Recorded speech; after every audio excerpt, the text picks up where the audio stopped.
Shalom, shalom, shalom. Welcome back, family, beloved viewers, subscribers, those who are new to this channel. We are the Natsurim of Yahuwah, and of course, we are here again following all those wonderful Muadim, or appointed festivals of the Most High Yahuwah. We are here with lesson 4, learning Abryth, or Hebrew. And we're excited about yet another lesson as we continue to increase our knowledge with the language of creation as is declared in the book of Jubilee or Jubilee.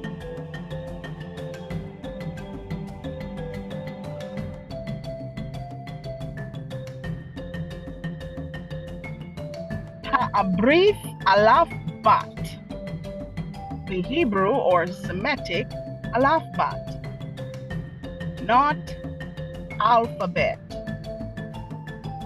And this is, of course, because the description alphabet is Greek.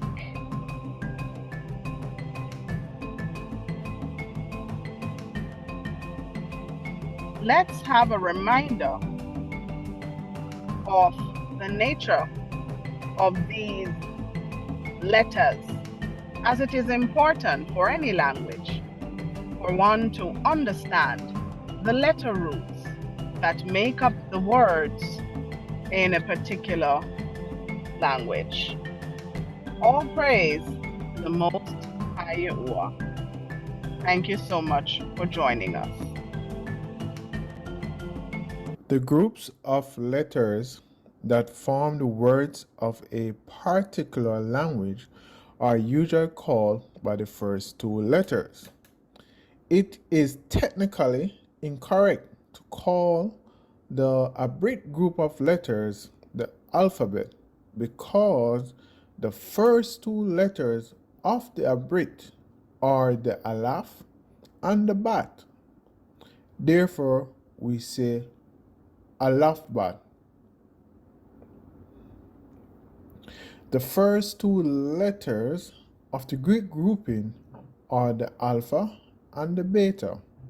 Therefore, those as well as the Latin and today's English groups are called alphabet.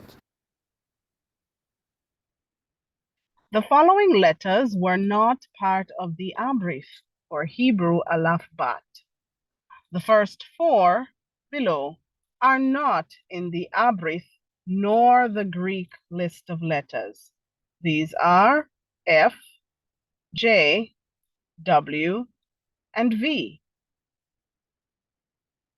The next 3, which of course are the what are called vowels, these 3 were not represented in the Abryth or Hebrew either. The J and the W, of course, we have to mention, these were not in the Abryth or Hebrew, Greek, nor the Latin representations. In fact, these did not come about until much later during the English alphabet. Earlier, I mentioned the 3 vowels that were not represented in the Abryth. These are E, I, and O. Ancient Hebrew letters have 4 characteristics. 1. Form. 2. Name. 3. Meaning. 4. Sound.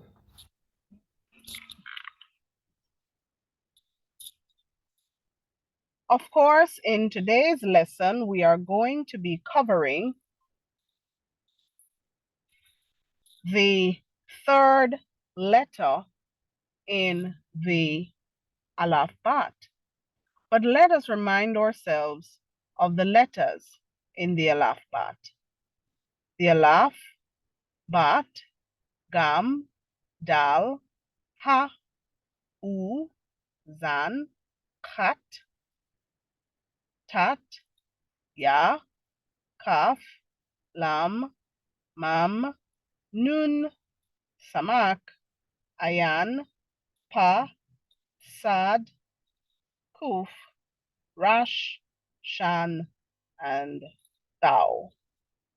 Again, in today's lesson, we are focusing on the Gam, or in some contexts, you'll hear Gamal or Gimel for the modern Aramaic.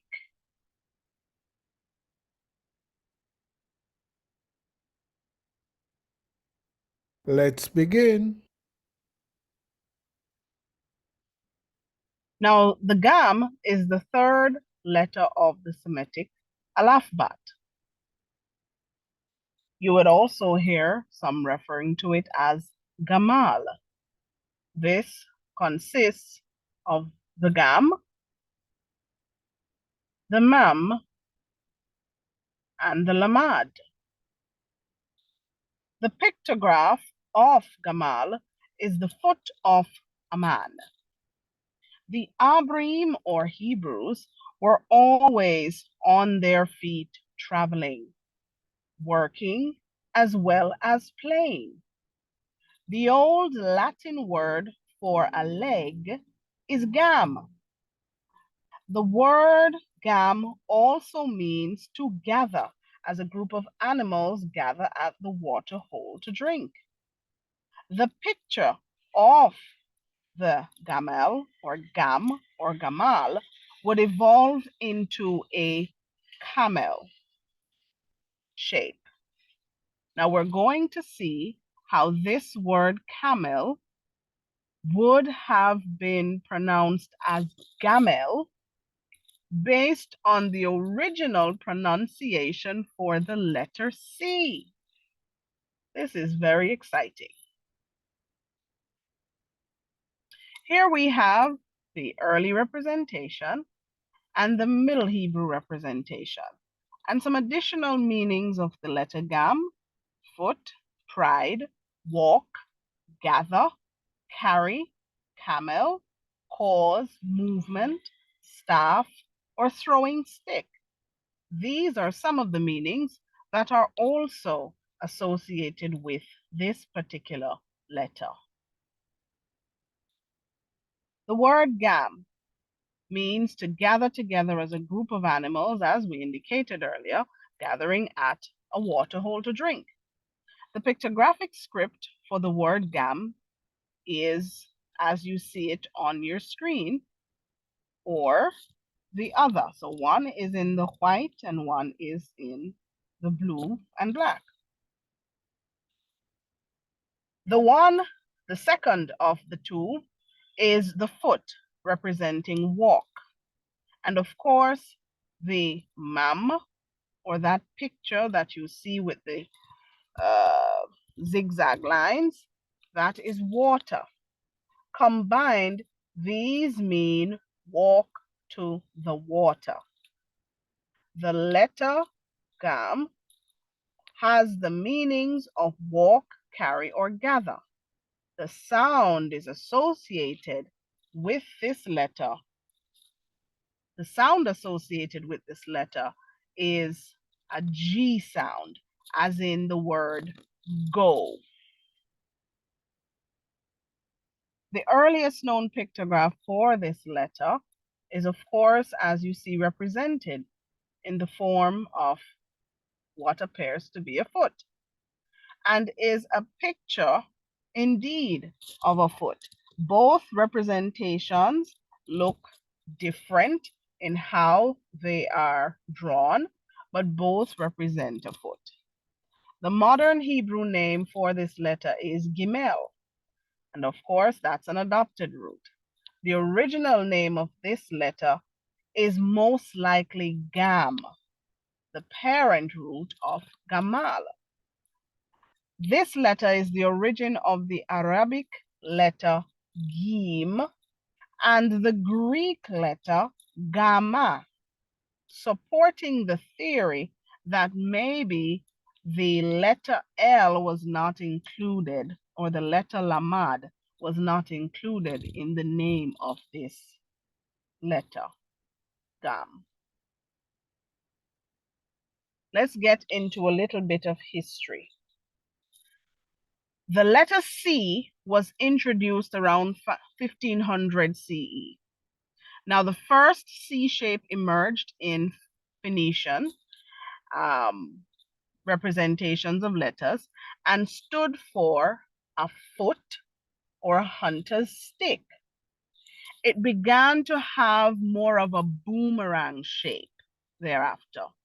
The Greeks renamed this letter gamma, and when they switched the reading from right to left and changed it to reading from left to right in 500 BC, they flipped the shape of the gam. As the letter spread to Italy, it took on a more crescent shape.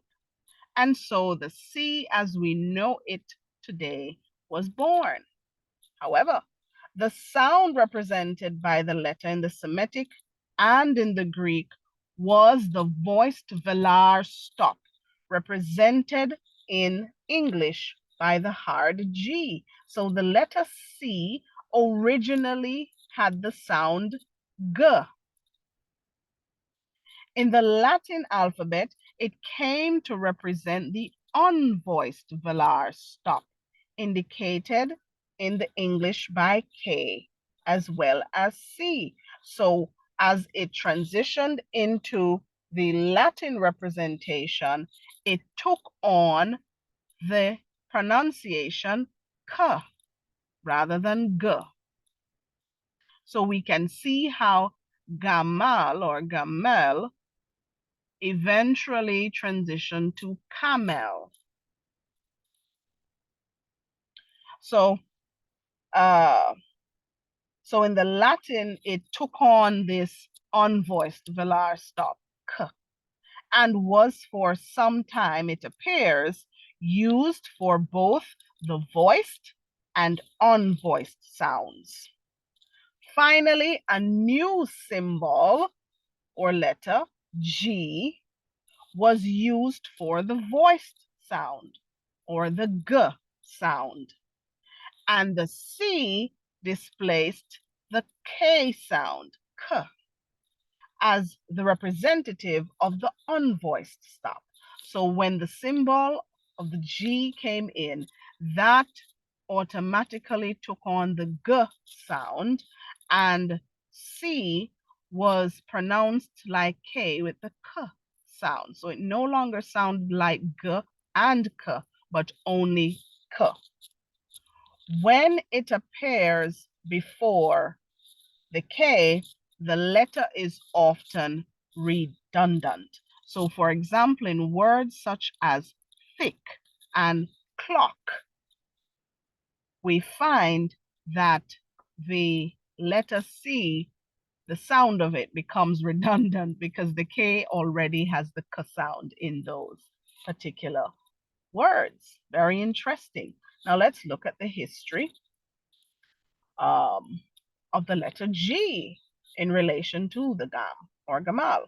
The letter G was introduced in 250 BCE. The history of this letter began with the Latin alphabet. In the Greek alphabet, it represented the voiced velar stop by its third letter, gamma, and we see the symbol there. To avoid confusion, a new letter G was differentiated from C and used to represent the voiced velar, while C from henceforward stood for the unvoiced velar. So C no longer had the G pronunciation. G now took on that pronunciation, and C retained the K sound. The new letter was placed in the alphabet in the place of the Greek zeta, which was not required in the Latin alphabet. So we see how languages and how letters changed caused a number of words to take on new form, new pronunciations.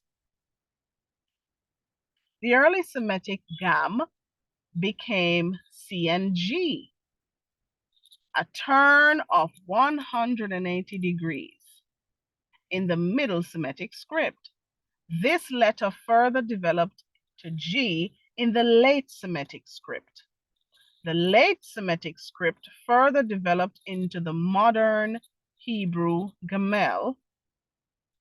The Middle Semitic script became the Greek Gamma, a reversal of the letter due to the direction of the writing, as well as the Roman C and G.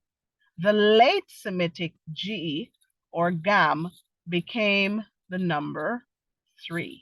Let's have a visual of this. So we have here the early script, the middle script, the late script, and the modern script. Now let's look at how they transitioned. So we have here the early Hebrew script and the middle script. The middle script was flipped or turned the next way as a result of the direction in which we read. So at first we read from right to left, and then there was the change to left to right, and the letter gam was turned around and it became the symbol for the Greek gamma that we see on the right. Of course, as we read earlier, the letter gam became C and also G, and we looked at the history of both in relation to the gam earlier. And then, of course, the letter gam became also the representation of the numeral or number 3. So we had a very short lesson today involving this particular letter, the gam. It's another exciting lesson as we look at the Hebrew letter roots, and we are so thankful for what the Most High is doing in this time. We do hope you also enjoyed this lesson as we have enjoyed this lesson. All praise to the Most High, Yahuwah.